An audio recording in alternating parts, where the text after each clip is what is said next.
Hello, everyone. This is totally SASSYTEA-V from the 803. How you guys doing? I'm doing good. Thank you for asking. You guys, I'm sorry. I gotta come on and apologize to my peeps. I didn't get to go live last night until late, and then I had to go live in order to give a update on what I found in the Shanquella Robinson case. It was only like a 30-minute live, but I just wanted to explain what I had found. I do plan on going live tonight at 6 p.m. You guys trust and believe me, I would have went at 6 yesterday, but my hubby had a wreck.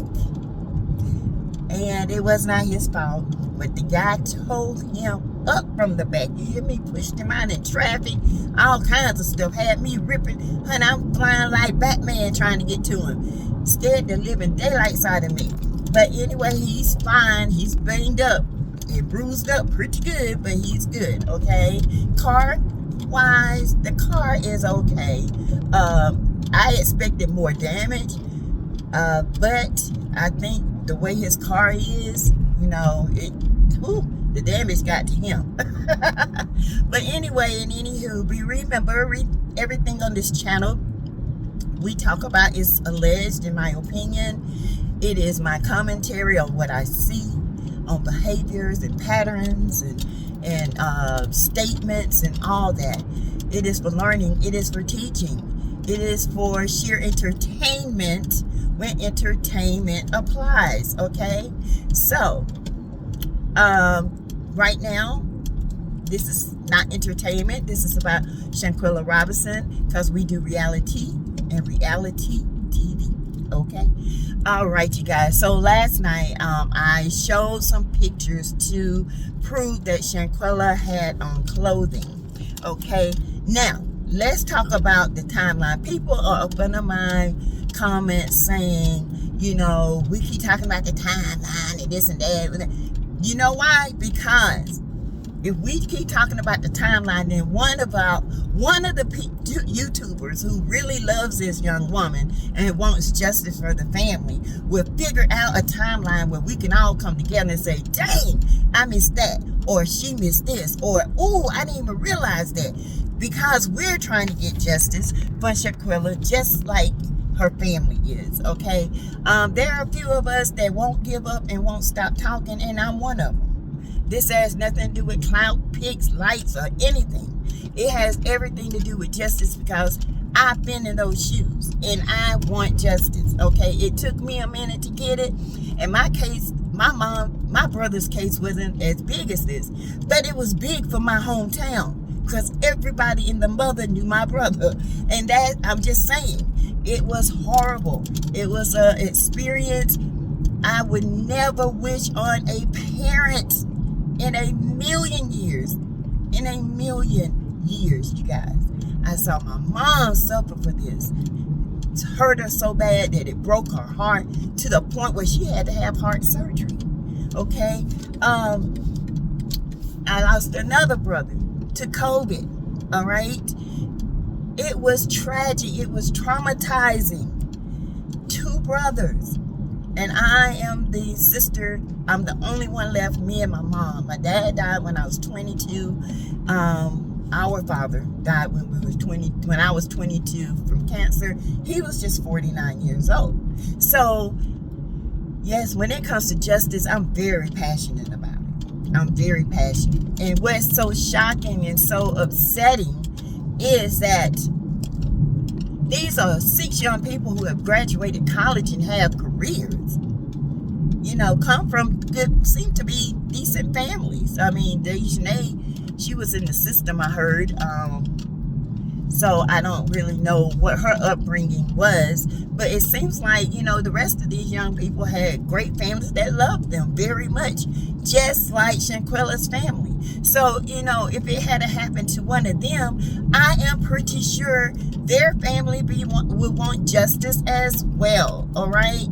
So let's be mindful of what we say and how we treat people, because I'm telling you, this right here is devastating. It is devastating. People say, you know, people grieve in a differently. They do, and it doesn't matter how long or when or whatever. Grief don't have a time limit. Grief never goes away. Let's put it that way. If you're not a professional, then you can't talk on it, okay? If you ain't dealt with it, then you can't talk on it. That's just the way I'm putting it. Grief is a normal part of life, and it just becomes a part of you. You come to deal with it. You come to live with it, but you come to move on. And then there are times when you just break down. It can be in the middle of the happiest time of your life, and then you remember that person's not here to celebrate with you. It can come and to be the saddest, happiest time of your life. So let me just clear that up, okay? I would never judge anybody's grief, because baby, I have had my share, okay? Anyway, so people were also saying that that was luggage on Shanquella's side of the bed. That was not luggage. If you go back and look at the video, you'll see the person moving, okay? Luggage don't move, all right, unless somebody moving it. And the person, the hair, I had to zoom in. I even got my glasses, okay? I even got a magnified glass. That is a person. And yes, Shanquella was dressed. The picture that Geraldo Zuniga has sent out is authentic.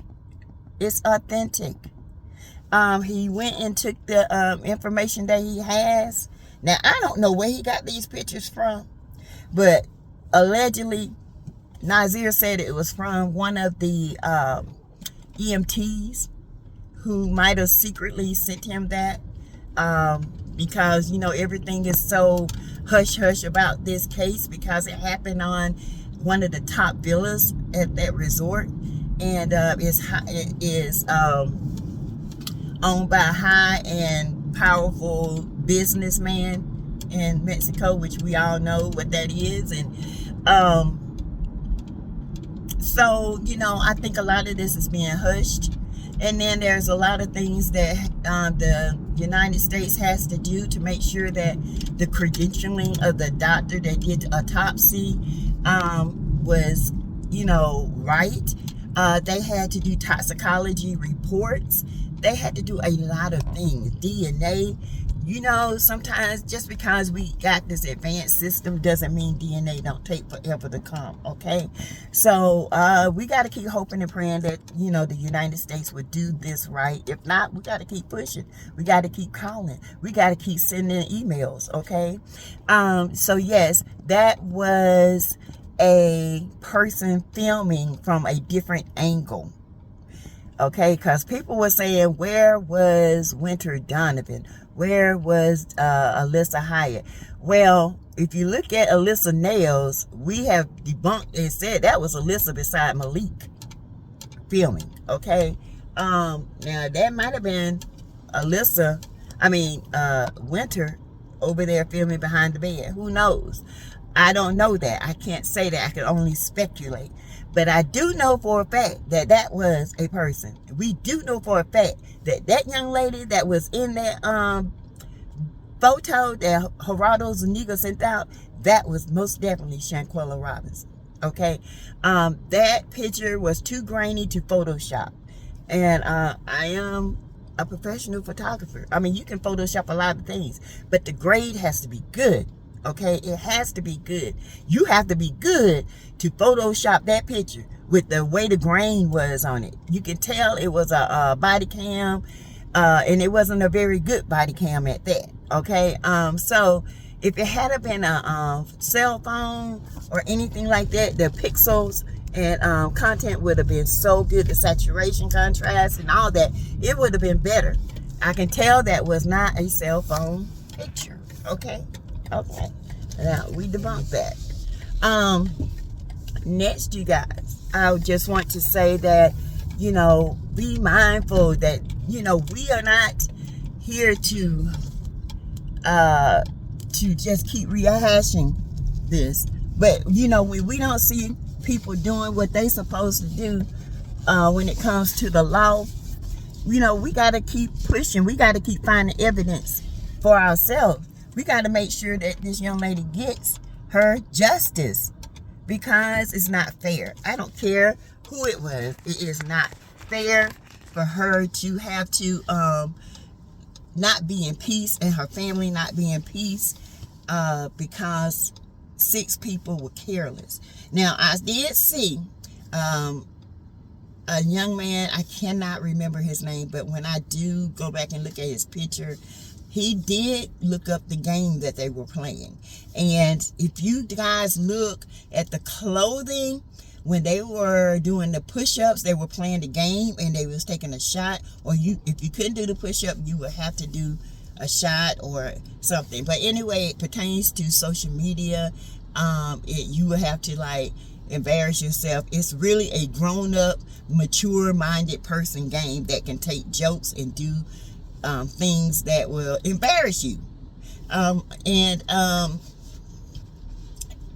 The same clothes that Dejanay had on and went to Donovan, that was the same night that Shanquella was like, where you at? Where you at? We're going swimming. Where you at? Where y'all at? It don't take y'all that long to get naked. You remember? And all of them back there. So I assume something happened within that game. Something they did, or Dejanay did, or one of them got so embarrassed, which I assume it was Dejanay, because, you know, she's the weakest link. She's the one that got all mad and huffed and puffed. And then I'm pretty sure all of them were mad, and I still think all of them took a hit at her. Okay? And when she got embarrassed, or they got embarrassed on social media, because if you go back and look at the game, it looks like Shanquella was winning the game. And they all got embarrassed because they had to do something on social media, and they all took turns at embarrassing her on social media. That was the ultimate get back to me. They took turns on her, and they embarrassed her because they were embarrassed, because they were not mature enough to grow up and accept the game for what it was. And there's always a winner in a game. Okay, there's always a winner. And so I feel like this is part of the game that they did among, you know, animosity they had brewing anyway. It's sad that this young lady had to lose her life over such foolishness, but it happened, and now we have to seek justice. I hate it because it's, you know, young people, but you have to be mindful of what you do. You have to be mindful of your actions. You have to learn to take accountability for what you have done to another person. Because I'm telling you, that will haunt you for the rest of your life. You don't want blood on your hands. Point blank, period. Okay? You don't want that. I'm sorry, y'all. I feel like I got something in my face. But anyway, you guys, that's all I have. Oh, and there is another thing. When you look at the table, there's place settings for 8 people. Okay? They were drinking. Shanquella had water, and she had a margarita, like a strawberry or watermelon margarita. There were also 8 place settings. And if you look out, somebody was outside by the pool taking a picture. Because you could see the flash coming in. Now, if it was a flash going out, it would have been coming, it would have went out that way, and it would have been like a little dot. Because it came in, the flash was, because the reflection, it made it huge. So another thing, if you know photography, how you can tell if it's in or out. Somebody was outside taking pictures, and I do remember Nazir saying he was at the pool taking pictures with and showing his friends where he was. Now, whoever his friends are should be the ones to clear his name or come in here and let us know what really went on. Nazir, you gave some incriminating statements because you said you was with Quilla the whole time. Okay, what's the whole time? Okay, your timelines are off because you said at 4:15 you went outside, was taking pictures by the pool, but at 4:15, according to the police report, they were doing starting CPR. at 4:15, that's when Khalil called, well, 4:20, that's when Khalil called Salamandra and let her know that she had alcohol poisoning. And even Khalil said that the doctor wasn't there yet. So you said that the doctor was there. And you went out and you was taking pictures and showing your friends while your so-called friend was in distress. Make it make sense, okay? Go back and listen. He the one said it. He said he got there around 3-something. And he noticed Shanquella was laying down on the floor. And, you know, he went to her side and he was rubbing her hair and caressing her and playing music. She was unresponsive. This is his words. She was unresponsive, wasn't saying anything to me. And then that's when he said the doctor came. He thought it was going to be a male, but it was a female. What difference does that make? Well, with his past, it makes a lot of difference. And then he said once the nurse, but it was the Dr. Carolina, she noticed, pointed out that she had bruises on her face, and he was like, what y'all do to her? Y'all jump her or something? What's going on? What happened? But yet, after that was pointed out, you went outside about 4:15, 4:20, the same time Khalil called Salamandra and taking pictures. And then at that time, that's when CPR and all this stuff was started, because that's when the doctor claimed she noticed sphincter relaxation. In other words, she used the bathroom herself. So you're outside taking pictures when there was a whole full-blown CPR going on. Khalil calling Salamandra, telling her that the doctor was not there yet, and Shanquella is sick, and it seems to be alcohol poisoning. Like Salamandra said, how you know it's alcohol poisoning? Who told you that? The doctor told him that because she was there. That's how he knew. All this is a bunch of lies. And everything that Nazir is saying with the timeline now, it does not make sense, because if you look at the simple fact that the timelines are off with the police report, they just incriminated themselves. You can't make this ish up. You can't make it up. But anyway, you guys, that's all I have. We will talk about it tonight in detail tonight, where I can show pictures and all this stuff. But thank you for listening to this. Thank you for my new subscribers. We're well on our way to 11K. Yay. And thank you for all the love and support and the cash apps and the donations. Thank you, thank you, thank you. This takes a lot of work, a lot of time. So I appreciate each and every one of you. I will see you guys later. Have a great day. Remember, get up, get motivated, get caffeinated. All right. See you.